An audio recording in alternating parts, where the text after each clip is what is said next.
So, hi everyone, সকলোকে মই অংশুমানে পুনৰবাৰ শিক্ষা হাব আছাম চেনেলটোলৈ স্বাগতম জনাইছোঁ। বৰ্তমানলৈকে আমাৰ ওৱান শ্বট সিৰিজত আমি ইংৰাজীৰ এই লেটাৰটো গত আৰু বিজ্ঞান বিষয়ৰ ৰাসায়নিক বিক্ৰিয়া আৰু সমীকৰণ চেপ্টাৰ দুটা পঢ়ি শেষ কৰিছোঁ।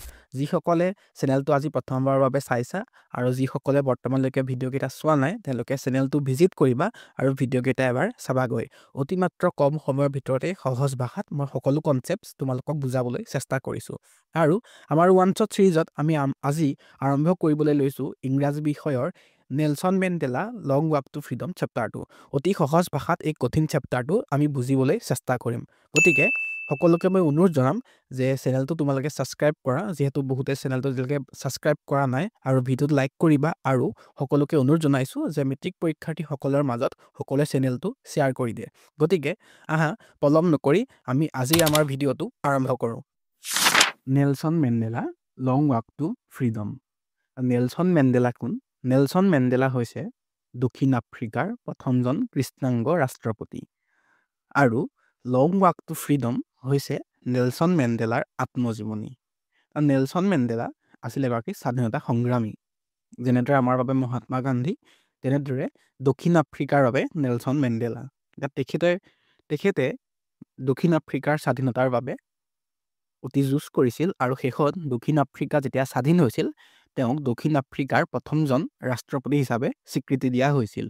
আৰু এই চেপ্টাৰটো তোমালোকৰ এক্সামৰ পইণ্ট অফ ভিউৰ পৰা ইম্পৰ্টেণ্ট, কাৰণ প্ৰায় তোমাৰ 6 to 7 মাৰ্ক চেপ্টাৰটোৰ পৰা আমি এক্সপেক্ট কৰিব পাৰোঁ। তথা চেপ্টাৰটোৰ কিছুমান ৱৰ্ডছ বহুত টান। এতিয়া সেই শব্দবোৰ আমি যদি ভালদৰে নুবুজোঁ তেতিয়া আমাৰ অলপ কনফিউজন হ'ব পাৰে, আৰু হয়তো যদি এক্সামত তেনেকুৱা ধৰণে এটা ৱৰ্ড দি পেলাই আমাক যদি মিনিং সোধে তেতিয়া আমাৰ বহুত দিগদাৰ হ'ব। গতিকে আহা আমি আৰম্ভণিৰ পৰা আৰম্ভ কৰোঁ। এতিয়া তোমালোকে প্ৰথমতেই মনত ৰাখিব লাগিব নেলছন মেণ্ডেলাৰ আত্মজীৱনীখনৰ নাম, সেইটো হৈছে লং ৱাক টু ফ্ৰীডম। আৰু তেখেতৰ সম্পূৰ্ণ নাম নেলছন ৰলিহলাহলা মেণ্ডেলা। ইয়াৰ পিছতে আমাৰ প্ৰথমটো কুৱেশ্যন, চেপ্টাৰটোৰ প্ৰথমটো শব্দৰ পৰা আৰম্ভ, এপাৰ্থিড। এপাৰ্থিড কি?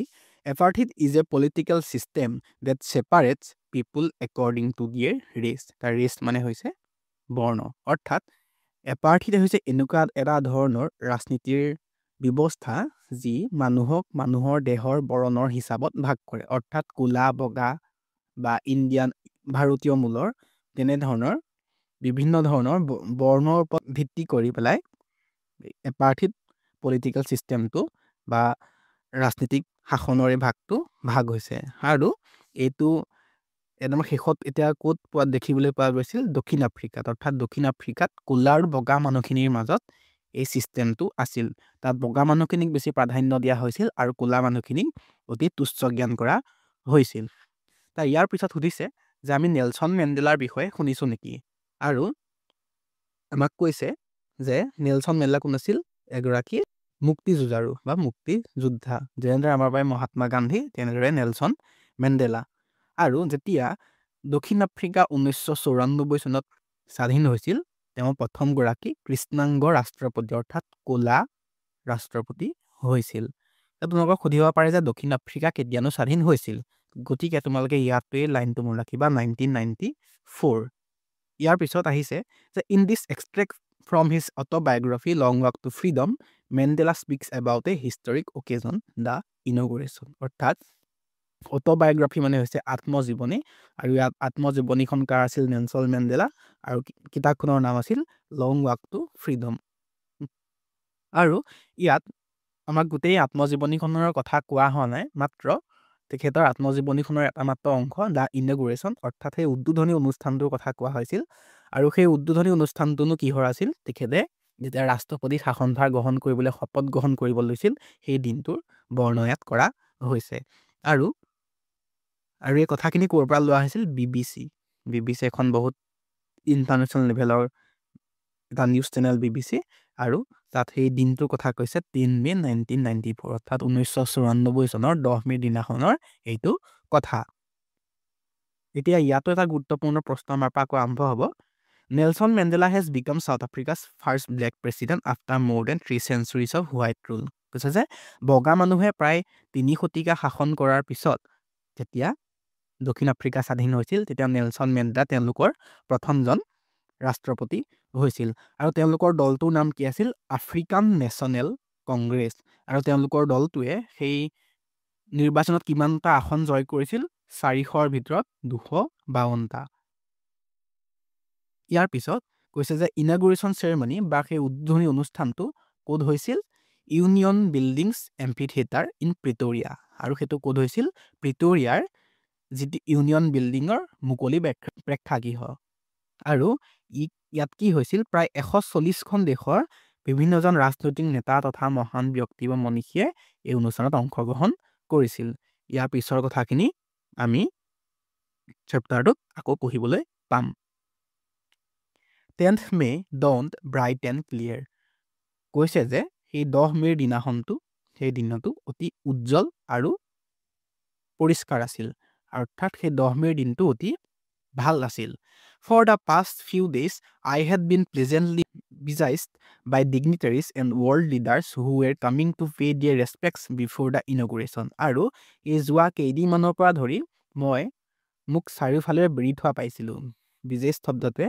বেৰি থোৱা বা ঘেৰি থোৱা বুজায় আৰু তেওঁ অৰ্থাৎ মেণ্ডেলাকনো কোনে ঘেৰি ধৰিছিল dignitaries and world leaders who were coming to pay their respects before the inauguration আৰু সেয়া আছিল বিভিন্ন দেশৰ ৰাজনৈতিক নেতা তথা সন্মানীয় ব্যক্তিসকল আৰু তেওঁলোক কিয় আহিছিল এই নতুনকৈ স্বাধীন হোৱা দেশখনৰ বাবে তেওঁলোকৰ সন্মান প্ৰকাশ কৰিবৰ বাবে the inauguration would be the largest gathering ever of international leaders on South African soil আৰু দক্ষিণ আফ্ৰিকাৰ ভূমিত এয়া আছিল ইমান এটা ডাঙৰ অনুষ্ঠান য'ত বিশ্বৰ বিভিন্ন প্ৰান্তৰ পৰা ইমান ডাঙৰ মানুহ আহি ইমান ডাঙৰ ৰাজনৈতিক নেতা আহি একেলগ হৈছিল The ceremonies took place in the lovely sandstone amphitheater formed by the Union Buildings in Pretoria.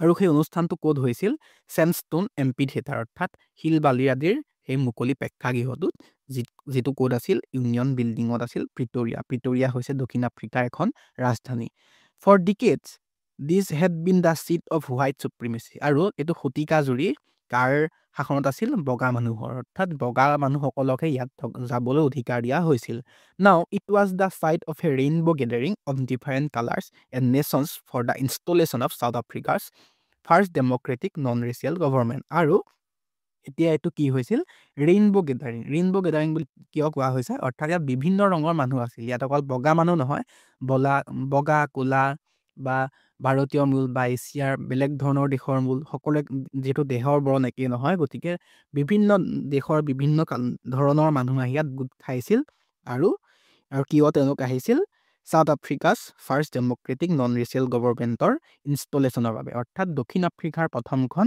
Non racial অৰ্থাৎ যি ক'লা বগা মানুহক লৈ পেলাই ভেদভাৱ কৰা নাছিল তেনেকুৱা এখন দেশৰ গণতন্ত্ৰৰ বাবে তেওঁলোক স্থাপনৰ বাবে আহিছিল on that lovely autumn day আৰু সেই শৰতৰ দিনাখন শৰতৰ সেই দিনটোত আই ৱাজ একম্পেনিড বাই মাই ডটাৰ জেনানী তোমালোকৰ পৰীক্ষাতেই প্ৰশ্নটো আহিব পাৰে যে সেই দিনাখনো নেলছন মেণ্ডেলাক কোনে সংগ দিছিল তেওঁক সেইদিনা সংগ দিছিল তেওঁৰ যি জেনানীয়ে on the podium mister de Klerk was first sworn in as second deputy president আৰু ছেকেণ্ড ডেপুটি প্ৰেছিডেণ্ট হিচাপে শপত গ্ৰহণ কৰিছিল অৰ্থাৎ তেওঁলোকৰ ডেপুটি প্ৰেছিডেণ্ট আছিল দুজন বা উপ ৰাষ্ট্ৰপতি আছিল দুজন আৰু তাৰে প্ৰথমজন হিচাপে কোনে শপত গ্ৰহণ কৰিছিল মিষ্টাৰ ডি ক্লাৰ্কে then Thabo Mbeki was sworn in as first deputy president আৰু প্ৰথমজন উপ ৰাষ্ট্ৰপতি হিচাপে থাবো এম্বেকিয়ে শপত গ্ৰহণ কৰিছিল এই নাম দুটা তোমালোকে মনত ৰাখিবা When it was my turn, I pledged to obey and uphold the Constitution and to devote myself to the well-being of the Republic and its people. আৰু যেতিয়া মোৰ সময় আহিছিল যেতিয়া মই শপত গ্ৰহণৰ সময় আহিছিল মই শপত লৈছিলোঁ টু অবে মানে হৈছে মানি চলা আৰু এণ্ড আপহোল্ড দ্য কনষ্টিটিউশ্যন আৰু এই যিখন আমাৰ সংবিধান সেই সংবিধানখনক ৰক্ষা কৰা কনষ্টিটিউশ্যন মানে হৈছে সংবিধান and to devote myself to the wellbeing of the republic and its people আৰু নিজকে এই দেশখনৰ এই গণতান্ত্ৰিক দেশখনৰ মানুহখিনিৰ বাবে তেওঁলোকৰ ভালৰ বাবে নিজকে উৎসৰ্গা কৰি দিবলৈ অৰ্থাৎ মই শপত গ্ৰহণ কৰিছিলোঁ অৰ্থাৎ নেলছন মেণ্ডেলাই শপত গ্ৰহণ কৰিছিল সেই তেওঁলোকৰ সংবিধানখনক মানি চলি দেশখনৰ মানুহখিনিৰ উন্নতিৰ হকে কাম কৰি যাবলৈ To the assembled guests and the watching world I said আৰু তাত যিসকল মানুহ গোট খাইছিল আৰু পৃথিৱীখনে যি আমাক চাই আছিল, অৰ্থাৎ সেই শপত গ্ৰহণ অনুষ্ঠানটো সমগ্ৰ বিশ্বতে বিভিন্ন প্ৰান্তৰ মানুহে চাই আছিল। আৰু তেওঁলোকক উদ্দেশ্যি মই কি কৈছিলোঁ, অৰ্থাৎ নেলছন মেণ্ডেলাইনো কি কৈছিলে, এই কথাখিনি ডাইৰেক্ট ইয়াত কোৱা হৈছে। Today all of us do by our presence here, আজি আমি সকলোৱে যি ইয়াত উপস্থিত আছোঁ, আমাৰ এই উপস্থিতিৰে confer glory and hope to newborn liberty, আমাৰ এই উপস্থিতিৰ দ্বাৰা আমি এই নতুনকৈ স্বাধীন হোৱা দেশখনৰ বাবে আশা তথা আনন্দ কঢ়িয়াই আনিছোঁ। Out of the experience of an extraordinary human disaster that lasted too long, must be born a society of which all humanity will be proud. আৰু মানৱীয়তাৰ ধ্বংসৰ যি অনুভূতি বা যি এক্সপিৰিয়েঞ্চ আমাৰ আছিল, যি বহুত দিন ধৰি চলিছে, অৰ্থাৎ প্ৰায় 3 শতিকা জুৰি বা বগা মানুহসকলে ক'লা মানুহখিনিৰ ওপৰত শোষণ চলাইছিল তথা শাসন চলাইছিল, ইয়াৰ পৰা যি এখন সমাজ গঢ়লৈ উঠিলে এতিয়া, সেই সমাজৰ ওপৰত সকলো মানৱ জাতিয়ে গৰ্ব অনুভৱ কৰিব। উই হু ৱেৰ আউটলষ্ট নট ছ' লং এগো, আমি অৰ্থাৎ ইয়াত দক্ষিণ আফ্ৰিকাৰ সেই মানুহখিনিৰ কথা কোৱা হৈছে, হু ৱেৰ আউটলষ্ট, যাক এৰি চলা হৈছিল, অৰ্থাৎ যাক পৃথিৱীৰ অন্যান্য দেশসমূহে তেওঁলোকৰ লগত জোৰাই লোৱা নাছিল, অৰ্থাৎ তেওঁলোকৰ লগত সংগ দিয়া নাছিল বহুত সময় আগলৈকে, have today been given the rare privilege to be host to the nations of the world on our own soil. তেওঁলোকে আজি আমাক এই সুবিধাটো দিছে যে আমি আমাৰ নিজৰ ভূমিতে তেওঁলোকক শুশ্ৰূষা কৰিব পাৰোঁ বা তেওঁলোকক আমাৰ এই ভূমিলৈ আনিব পাৰোঁ। We thank all of our distinguished international guests, আৰু আমি সকলোৱে আমাৰ পৃথিৱীৰ বিভিন্ন প্ৰান্তৰ পৰা আলহীসকল তেওঁলোক আমি ধন্যবাদ জনাইছোঁ। কিয় ধন্যবাদ জনাইছে? For having come to take possession with the people of our country of what is after all a common victory for justice, for peace, for human dignity.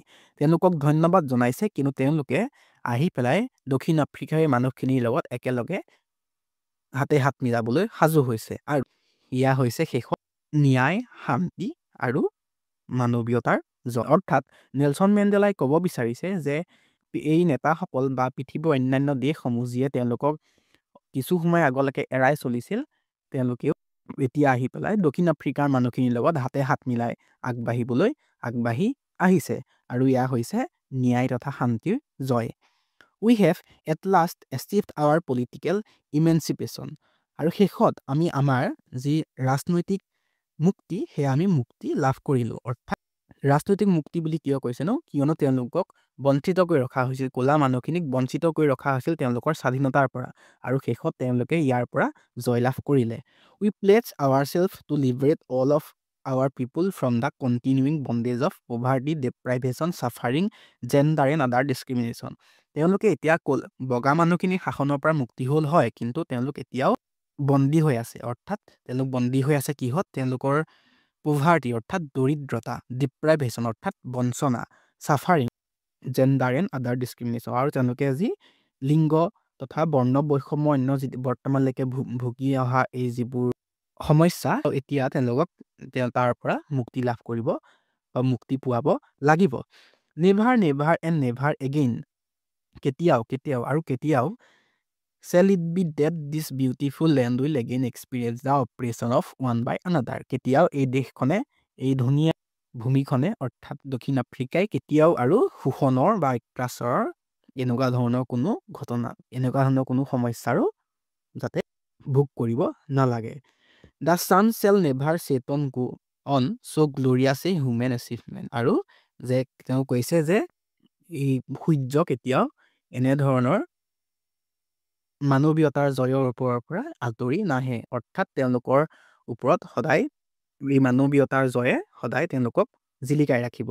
Late freedom reign, god bless Africa, তেওঁ কৈছে যে স্বাধীনতাক শাসন কৰিবলৈ দিয়ক, অৰ্থাৎ মানুহক মুক্তভাৱে জীয়াই থাকিবলৈ দিয়ক। গড ব্লেছ আফ্ৰিকা, আফ্ৰিকাৰ মংগল হওক। A few moments later we all lifted our eyes in awe as a spectacular array of South African jets, helicopters and troops carriers rode in perfect formation over the Union buildings. অলপ সময়ৰ পিছতে আমি সকলোৱে আমাৰ চকু আশ্চৰ্যত ওপৰত তুলিলোঁ। কিয়নো এই প্ৰশ্নটো আহিব পাৰে, কিয়নো তেওঁলোকে চকু ওপৰত তুলিছিল? কিয়নো স্পেক্টেকুলাৰ এৰে অফ চাউথ আফ্ৰিকান জেটছ, অৰ্থাৎ সাউথ আফ্ৰিকাৰ জেটছ হেলিকপ্টাৰ জাহাজ আছিল বা হেলিকপ্টাৰ আছিল সকলোৱে সেই ইউনিয়ন বিল্ডিংটোৰ ওপৰেদি এটা ধুনীয়া ফৰ্মেশ্যনেৰে আগুৱাই গৈছিল বা উৰি গৈছিল। It was not only a display of pinpoint precision and military force but a demonstration of the military's loyalty to the democracy.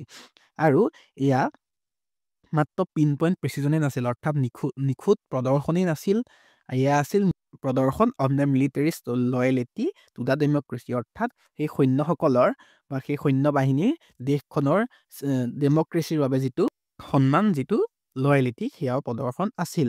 Two a new government that had been freely and fairly elected, তথা এয়া আছিল সেই নতুন গভৰ্ণমেণ্টখনৰ বাবে প্ৰদৰ্শন কৰা সন্মান, যি ফ্ৰীলি এণ্ড ফেয়াৰলি ইলেক্টেড, যি মুক্তভাৱে কোনো খেলি মেলি নোহোৱাকৈ, কোনো ধৰণৰ অত্যাচাৰ নোহোৱাকৈ নিৰ্বাচিত কৰা হৈছিল। Only moments before the highest generals of the South African defence force and police, আৰু অলপ সময়ৰ পিছতেই the highest generals of South African defence force, অৰ্থাৎ সেই দক্ষিণ আফ্ৰিকাৰ যি আৰ্মি বাহিনী, তেওঁলোকৰ যিবোৰ সকলোতকৈ উচ্চপদস্থ বিষয়া আৰু পুলিচ, তেওঁলোকৰ যাৰ বুকুত বেডছেক্ট উইথ ৰিবনছ এণ্ড মেডেলছ, যাৰ বুকুত মেডেলছেৰে ভৰি আছিল, ফ্ৰম ডেইজ গন বাই চেলিউটেড মি এণ্ড প্লেডছ দিয়াৰ লয়েলিটি, তেওঁলোকেও মোক চেলিউট জনাই আগবাঢ়ি গ'ল আৰু তেওঁলোকেও নিজৰ যি লয়েলিটি সেয়া মোলৈ প্লেডছ বা দেখুৱালে। I was not unmindful of the fact, আৰু মই এই কথাটোৰ পৰা কিন্তু বিচলিত হোৱা নাছিলোঁ। তেওঁ কথাত ক'ব বিচাৰিছে যে অৰ্থাৎ তেওঁ সেই কথাটো বৰ্তমান যেতিয়া চেলিউট যে জনাইছিল, তেওঁ সেইটো কথা ভাবি আছে যে not so' many years before they would not have saluted but arrested me, যে কিছু বছৰ আগত তেওঁলোকেতো মোক চেলিউট কৰা বাদেই, মোক দেখাৰ লগে লগে তেওঁলোকে মোক ধৰি বান্ধি লৈহে গ'লহেঁতেন। কিয়? কাৰণ তেওঁ আছিল এগৰাকী মুক্তিযোদ্ধা, তেওঁ দেশখনৰ স্বাধীনতাৰ হকে যুঁজি ফুৰিছিল, আৰু কিছু বছৰ আগতে যদি তেওঁক দেখিলহেঁতেন, তেওঁক পুলিচে সেইকাৰণে জেললৈ ধৰি লৈহে গ'লহেঁতেন। Finally, a chevron of Impala jets left a smoke trail of the black, red, green, blue and gold of the new South African flag. আৰু শেষত চেভৰন মানে হৈছে pattern in the shape of V, ভিটোৰ দৰে, V যেনেকৈ যায়, V আখৰটো যেনেকৈ এনেকুৱা ধৰণৰ, তেনেকুৱা ধৰণৰ ইম্পালা জেটছ হৈছে কিছুমান জেটছৰ নাম। তেওঁলোকে কি কৰিছিল, এনেকুৱা ধৰণৰ জেটছবোৰে ধোঁৱা এৰি গৈছিল, আৰু ধোঁৱাবোৰ কেনেকুৱা ৰঙৰ আছিল, ক'লা, ৰঙা, সেউজীয়া, নীলা আৰু গোল্ড, অৰ্থাৎ সোণালী ৰঙৰ, যি কিহক সূচাইছিল, নিউ চাউথ আফ্ৰিকান ফ্লেগ, দক্ষিণ আফ্ৰিকাৰ নতুন যিখন পতাকা, সেই পতাকাখনক সূচাই সেই ৰংকেইটাক সেই ইম্পালা জেটছবোৰে এৰি গৈছিল। তোমালোকে এই ৰংকেইটা মনত ৰাখিবা, ৰংকেইটা পৰীক্ষাত সুধিব পাৰে। The day was symbolized for me by the playing of our two national anthems, আৰু সেই দিনটো মোৰ বাবে বিশেষভাৱে স্মৰণীয় আছিল, কিয়নো সেইদিনা আমাৰ দেশৰ দুটাকৈ ৰাষ্ট্ৰীয় সংগীত পৰিৱেশন কৰা হৈছিল। আৰু সেই and the vision of white singing Nkosi Sikelel Africa, আৰু বগা মানুহসকলে কি গাইছিল, Nkosi Sikelel Africa, and black singing Die Stem, আৰু ক'লা মানুহসকলে কি গাইছিল, Die Stem, the old anthem of the republic, আৰু দ্য ষ্টেমটো আছিল সেই দেশখনৰ পুৰণা জাতীয় সংগীত বা ৰাষ্ট্ৰীয় সংগীত। আৰু এইটো কথা মন কৰিব লাগিব যে দ্য ষ্টেমটো অৰ্থাৎ আগতে বগা মানুহসকলে গাইছিল, আৰু কচি চিকলেল আফ্ৰিকাটো আছিল ক'লা মানুহসকলৰ। আৰু that day neither group knew the lyrics of the anthem they won despise, আৰু সেইদিনাখন দুয়োটা গ্ৰুপে, অৰ্থাৎ বগা আৰু ক'লা দুয়োটা গ্ৰুপৰ সদস্যসকলে তেওঁলোকে গাই থকা কিন্তু সেই জাতীয় সংগীতটোৰ অৰ্থ তেওঁলোকে বুজি পোৱা নাছিল। they would soon know the words by heart, কিয়নো তেওঁলোকে আগতে এইটো গান নাগাইছিলে, ক'লাসকলে গাইছিল এইটো আৰু বগাসকলে গাইছিল এইটো। আজি তেওঁলোকে যিহেতু উল্টা কৰি গাইছে, অৰ্থাৎ বগাসকলৰটো ক'লাসকলে গাইছে আৰু ক'লাসকলৰটো বগাসকলে গাইছে, সেইবাবে তেওঁলোকে শব্দখিনিৰ অৰ্থ মনৰ পৰা ভালদৰে বুজি পোৱা নাছিল। কিন্তু নেলছন মেণ্ডেলাই বিশ্বাস কৰিছিল যে অতি সোনকালেই দেশখনৰ জনসাধাৰণে সেই ৰাষ্ট্ৰীয় সংগীতকেইটাৰ যি অৰ্থ তেওঁলোকে হৃদয়ৰ পৰা বুজিব পাৰিব। On the day of the inauguration, আৰু সেই ইনাগুৰেশ্যনৰ দিনা, অৰ্থাৎ উদ্বোধনী অনুষ্ঠানৰ দিনা, I was overwhelmed with a sense of history, আৰু মই আমাৰ দেশখনৰ ইতিহাসৰ এটা ঘটনাৰে অভিভূত হৈ পৰিছিল। অৰ্থাৎ তেওঁ সেই দিনাখন তেওঁৰ অতীতৰ সেই দিনবোৰলৈ মনত পেলাইছিল। In the first decade of the 20th century, অৰ্থাৎ বিংশ শতিকাৰ প্ৰথমটো দশকত, অৰ্থাৎ 1900 চনৰ পৰা 1901 পৰা 1910 যি সময়ছোৱা, সেইটো হৈছে 20th century প্ৰথমটো ডিকেডত থাকে 10 বছৰ আৰু এটা চেঞ্চুৰীত থাকে 100 বছৰ। তোমালোকে এইটো মনত ৰাখিবা, খেলি মেলি পৰীক্ষাত কৰি থৈ নাহা। তেওঁ কৈছে যে 20th century প্ৰথমটো সেই দশকত a few years after the bitter Anglo-Boer War and before my own birth, অৰ্থাৎ তেওঁৰ জন্মৰ আগত আৰু এংলো-বয়াৰ এই যুদ্ধখনৰ পিছৰ সময়ছোৱাত the white-skinned peoples of South Africa patched up their differences and erected a system of racial domination against the dark-skinned peoples of their own land.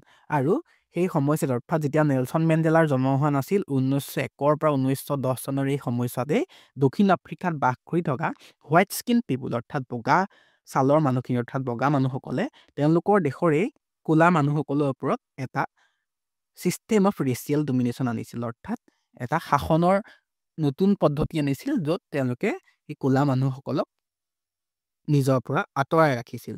আৰু এই মানুহখিনি কি আছিল তেওঁলোকৰ নিজৰ দেশৰে, অৰ্থাৎ বগা ক'লা দুইখিনি মানুহে একেখন দেশতেই বাস কৰি আহিছিল, কিন্তু অৰ্থাৎ সেই বগা মানুহখিনিয়ে নিজকে ক'লা মানুহখিনিৰ পৰা আঁতৰাই এটা বেলেগ শাসন গঠন কৰিছিল য'ত তেওঁলোকে ক'লা মানুহখিনিক শোষণ কৰিছিল। The structure they created form the basis of one of the harshest most inhumane societies the world has ever known. আৰু তেওঁলোকে যিহেতু নতুন পদ্ধতি গঠন কৰিছিল তাৰ পৰা কি সৃষ্টি হৈছিল? হাৰ্চেষ্ট মষ্ট ইনহিউমেন ছ'চাইটিজ। ইয়াৰ পৰা অতি কঠিন আৰু অমানৱীয়, ইনহিউমেন মানে অমানৱীয় আৰু হাৰ্চেষ্ট মানে অতি কঠিন যাক কোৱা হয়, অৰ্থাৎ অতি এখন বেয়া অমানৱীয় সমাজৰ সৃষ্টি কৰিছিল যি পৃথিৱীয়ে দেখিছিল।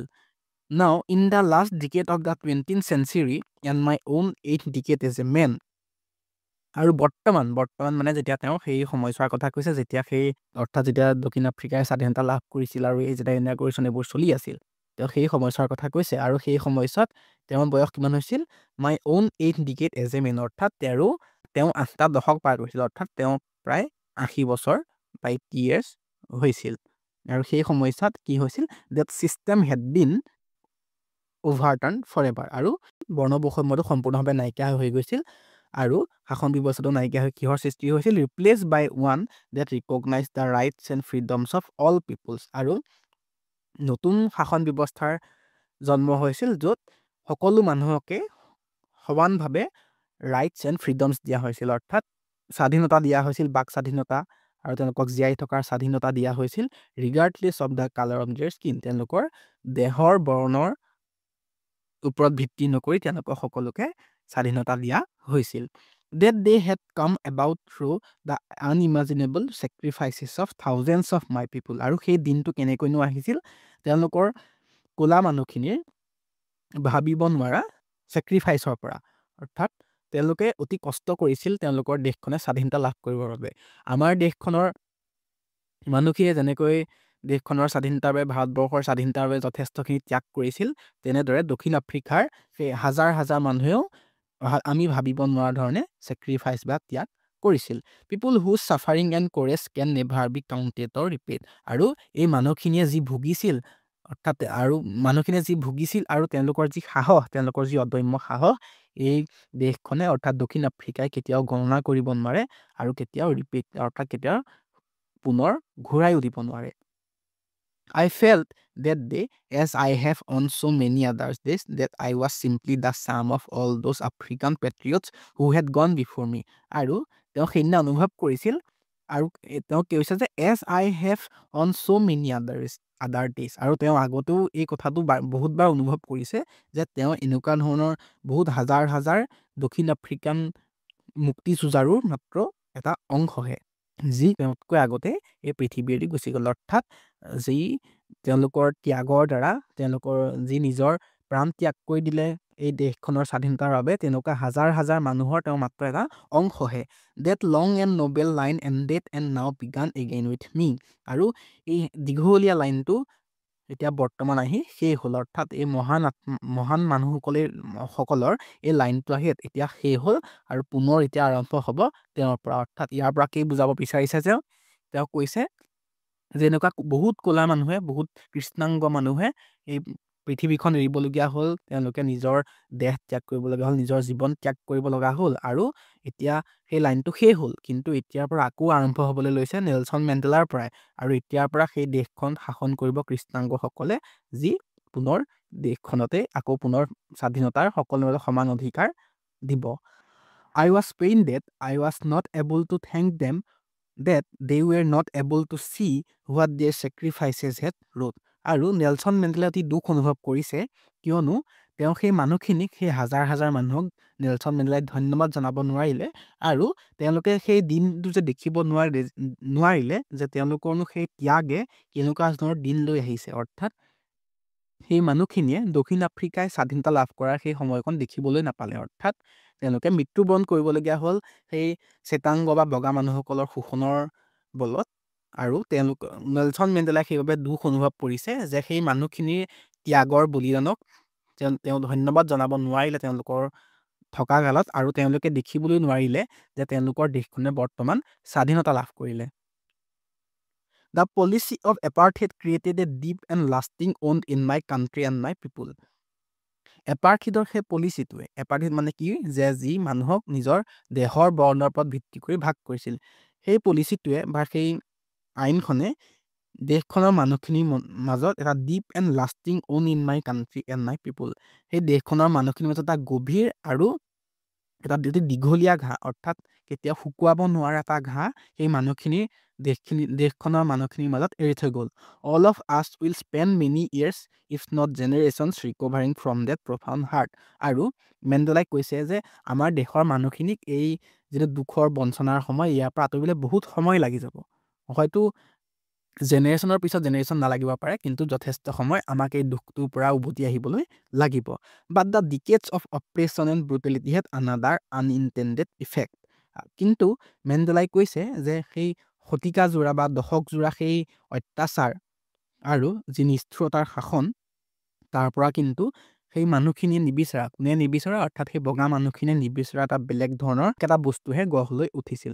আৰু ইয়াক কিহৰ কথা কোৱা হৈছে? নেলছন মেণ্ডেলাই ইয়াৰ পৰা ক'ব বিচাৰিছে সেই মানুহখিনিৰ কথা, সেই মুক্তি যুঁজাৰুখিনিৰ কথা, যাক বগা মানুহখিনিয়ে নিবিচৰা এটা বেলেগ এটা প্ৰভাৱৰে সৃষ্টি হৈছিল। আৰু প্ৰভাৱ হৈছে কি, যে Oliver Tambo, the Walter Sisulus, the Chief Luthulis, the Yusuf Dadoos, the Bram Fischers, the Robert Sobukwes of our time.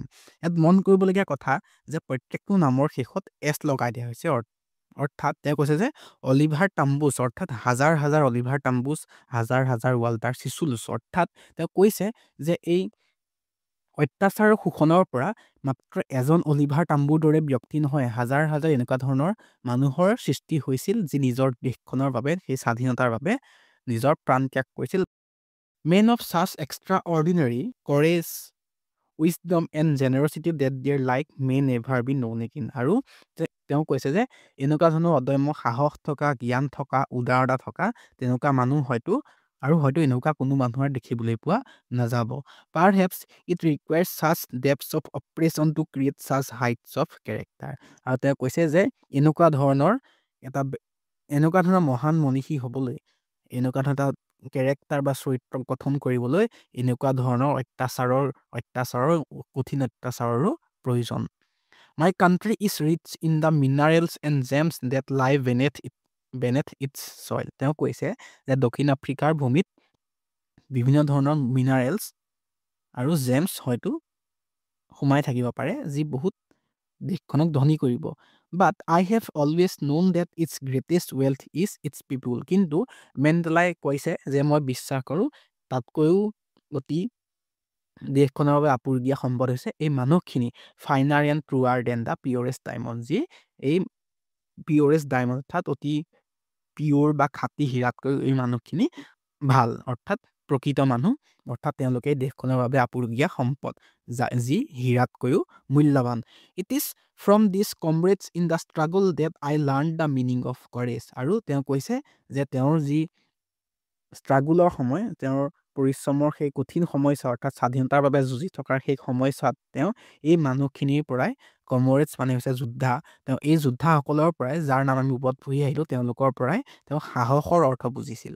Time and again I have seen men and women risk and give their lives for an idea. আৰু সময়ৰ লগে লগে মই এনেকুৱা বহুত হাজাৰ হাজাৰ পুৰুষ মহিলা দেখিলোঁ যি এটা মাত্ৰ আইডিয়াৰ বাবে নিজৰ জীৱন ত্যাগ কৰি এটা মাত্ৰ আদৰ্শৰ বাবে নিজৰ জীৱন ত্যাগ কৰিবলৈকৈ কুণ্ঠাবোধ কৰা নাছিল। আৰু এই আইডিয়াটোনো কি আছিল? Idea of freedom. এই লাইনটোৱে তোমালোকক সুধিব পাৰে যে হোৱাট ইজ আইডিয়া ৰেফাৰিং হিয়াৰ, অৰ্থাৎ ইয়াতনো আইডিয়া কি বুজাইছে? তোমালোকে তাত ক'ব লাগিব যে ইয়াত আইডিয়াৰ পৰা দেশখনৰ স্বাধীনতাৰ কথা বুজোৱা হৈছে। I have seen men stand up to attacks and torture without breaking, showing a strength and resilience that defies the imagination. আৰু তেওঁ কৈছে যে তেওঁ এনেকুৱা মানুহ দেখিছে, এনেকুৱা পুৰুষ দেখিছে যি এটেক্স এণ্ড টৰ্চাৰ সহ্য কৰিছে, অৰ্থাৎ তেওঁলোকে কঠোৰ অত্যাচাৰ সহ্য কৰিছে। আৰু অত্যাচাৰ সেই বগা মানুহসকলৰ অত্যাচাৰ উইদাউট ব্ৰেকিং, ভাগি নপৰাকৈ, শ্ব'য়িং এ ষ্ট্ৰেংথ এণ্ড ৰেজিলিয়েঞ্চ, আৰু সহনশীলতাৰে তেওঁলোক ভাগি নপৰাকৈ অদম্য সাহস দেখুৱাই তেওঁলোকে এই অত্যাচাৰৰ সন্মুখীন হৈছে। I learned that courage was not the absence of fear. আৰু নেলছন মেণ্ডেলাই তেতিয়াহে বুজি উঠিছিল যে সাহস মানে ভয়ৰ অনুপস্থিতি নহয়, অৰ্থাৎ অকল ভয় নোহোৱাটোৱে সাহস নহয়, but the triumph over it, কিন্তু তাৰ ওপৰত কৰা জয়। The brave man is not he who does not feel afraid. তেওঁ কৈছে যে সাহসী মানুহ সেইজন নহয় যি ভয় অনুভৱ নকৰে, বাট হি হু কংকৰ্ছ ডেট ফিয়াৰ, যি জয়ক জয় কৰে তেওঁহে প্ৰকৃত সাহসী মানুহ। No one is born hating another person because of the color of his skin or his background or his religion. তেওঁ কৈছে যে কোনো মানুহেই দেহৰ বৰ্ণক লৈ, কাৰোবাৰ দেহৰ বৰ্ণক লৈ, তেওঁৰ বেকগ্ৰাউণ্ড অৰ্থাৎ তেওঁ ধনী নে দুখীয়া, বা তেওঁৰ ৰিলিজন বা তেওঁৰ ধৰ্ম, এইবোৰক লৈ ঘৃণা নকৰে। আৰু কৈছে যে এইবোৰ জন্মগত নহয়, অৰ্থাৎ জন্মগতভাৱে কোনো মানুহে কাৰোকো ঘৃণা কৰি নাহে। People must learn to hate, and if they can learn to hate, they can be taught to love. কৈছে যে মানুহক ঘৃণা কৰিবলৈ শিকোৱা হয়, আৰু তেওঁলোকে যদি ঘৃণা কৰিবলৈ শিকিব পাৰে তেওঁলোকক ভাল পাবলৈ শিকাব পৰা যায়। For love comes more naturally to the human heart than its opposite. আৰু তেওঁ কৈছে যে মানুহৰ অন্তৰলৈ ভাল পোৱাটো অতি সহজেহে আহে, অৰ্থাৎ ঘৃণা কৰিবলৈ যিমান সহজ, ভাল পাবলৈ তাতকৈ বেছিহে সহজ। Even in the grimmest times in prison, when my comrades and I were pushed to our limits, কৈছে যে সেই জেলত থকাৰ সেই অতি কঠিন নিষ্ঠুৰ সময়ছোৱাত যেতিয়া মোক আৰু মোৰ সেই সহযোগী যোদ্ধাসকলক we're pushed to our limits, অৰ্থাৎ সহ্যৰ সীমালৈকে আমাক অত্যাচাৰ কৰা হৈছিল, অৰ্থাৎ সেই অতি অত্যাচাৰ কৰা হৈছিল। এই কথাটো বুজাব খুজিছে যে তেওঁলোকক অতি অত্যাচাৰ কৰা হৈছিল। তোমালোকক pushed to our limits বুলি দি পেলাই সেই শব্দটোৰ অৰ্থ সুধিব পাৰে। ইয়াত কৈছে যে pushed to the last point in our ability to bear pain, অৰ্থাৎ আমি দুখ সহ্য কৰিব পৰা, কষ্ট সহ্য কৰিব পৰা সেই সীমাটো, অৰ্থাৎ তেওঁলোকক অতি কঠোৰভাৱে অত্যাচাৰ কৰা হৈছিল জেলত। I would see a glimmer of humanity in one of the guards. তেওঁ কৈছে যে সেই সময়ছোৱাটো, কঠিন অত্যাচাৰ কৰা সময়ছোৱাটো, মই সেই গাৰ্ডসকল, অৰ্থাৎ সেই চিকিউৰিটি গাৰ্ডসকল যিয়ে তেওঁলোকক অত্যাচাৰ কৰিছিল, তেওঁলোকৰ চকুত মানৱীয়তাৰ এটা জিলিকনি দেখিবলৈ পাইছিল। গ্লিমাৰ মানে হৈছে জিলিকনি, হিউমেনিটি মানে হৈছে মানৱীয়তা, অৰ্থাৎ সেই তেওঁ ভাবা যে তেওঁ মানৱীয়তাৰ বাবে তেওঁ ইমানেই উদাৰ হৈ পৰিছিল, তেওঁ সেই সময়ছোৱাটো, কঠিন অত্যাচাৰ কৰা সময়ছোৱাটো, যি তেওঁলোকক অত্যাচাৰ কৰিছিল, সেইসকলৰ মাজতো কিন্তু মেণ্ডেলাই মানৱীয়তাৰহে জিলিকনি দেখিবলৈ পাইছিল। Perhaps just for a second, হয়তো এক মুহূৰ্তৰ বাবেহে তেওঁ দেখিছিল, কিন্তু but it was enough to reassure me and keep me going. তেওঁ কৈছে যে যদিও মই মাত্ৰ এটা মুহূৰ্তৰ বাবেহে তেওঁলোকৰ মনত তেওঁলোকৰ চকুত সেই জিলিকনি দেখিছিলোঁ, কিন্তু মোৰ বাবে সেয়া আছিল পৰ্যাপ্ত। ইয়ে মোক আগবাঢ়ি যাবলৈ সদায় অনুপ্ৰেৰণা যোগাইছিল। Man's goodness is a flame that can be hidden but never extinguished. তেওঁ কৈছে যে মানুহৰ ভিতৰত থকা যি ভাল ভাৱ, অৰ্থাৎ যি কৈছে যে মানুহৰ মনৰ পৰা এইটো হৈছে ফ্লেম, অৰ্থাৎ এটুকুৰা জুইৰ দৰে, ইয়াক আমি লুকুৱাই ৰাখিব পাৰোঁ, কিন্তু আমি কেতিয়াও এক্সটিংগুইছ, অৰ্থাৎ আমি ইয়াক কেতিয়াও নুমুৱাই শেষ কৰিব নোৱাৰোঁ। তেওঁ সেইবাবে এইটোকে বুজাইছে যে তেওঁক অত্যাচাৰ কৰা সেই মানুহকেইজনৰ ওপৰতো তেওঁ মানৱীয়তাৰ যিটো বিশ্বাস, তেওঁলোকৰ পৰা সেই বিশ্বাস তেওঁ হেৰুৱাই পেলোৱা নাছিল, অৰ্থাৎ তেওঁ সকলো বিশ্বাস কৰিছিল যে মানুহক ভাল পাবলৈ শিকাব পাৰি। ইয়াৰ পিছৰ পাৰ্টটো আমি পিছত ছেকেণ্ড পাৰ্টত ডিছকাছ কৰিম, যিহেতু চেপ্টাৰটো অকণ দীঘল। তোমালোকে এইখিনিলৈকে ভালদৰে বুজিবলৈ চেষ্টা কৰা, আৰু যদি কিবা বুজি নোপোৱা থাকা, বা যদি তোমালোকে কিবা শব্দ বুজিবলৈ টান পোৱা, তলত কমেণ্ট কৰিবা, মই শব্দবোৰৰ অৰ্থ আকৌ পুনৰবাৰ বুজাই দিবলৈ চেষ্টা কৰিম। গতিকে আজিলৈ ইয়াতে সামৰিছোঁ। নেক্সট পাৰ্টত মই ইয়াৰ পিছৰ পাৰ্টখন লৈ আহিম। গতিকে তোমালোকে কষ্ট কৰা আৰু ভালদৰে পঢ়া। যিহেতু পৰীক্ষালৈ আৰু বেছি দিন নাই, যিমান পাৰা সিমান সোনকালে চিলেবাছটো শেষ কৰি সোনকালে ৰিভিজন কৰিবলৈ ট্ৰাই কৰা। গতিকে থেংক ইউ, বাই বাই।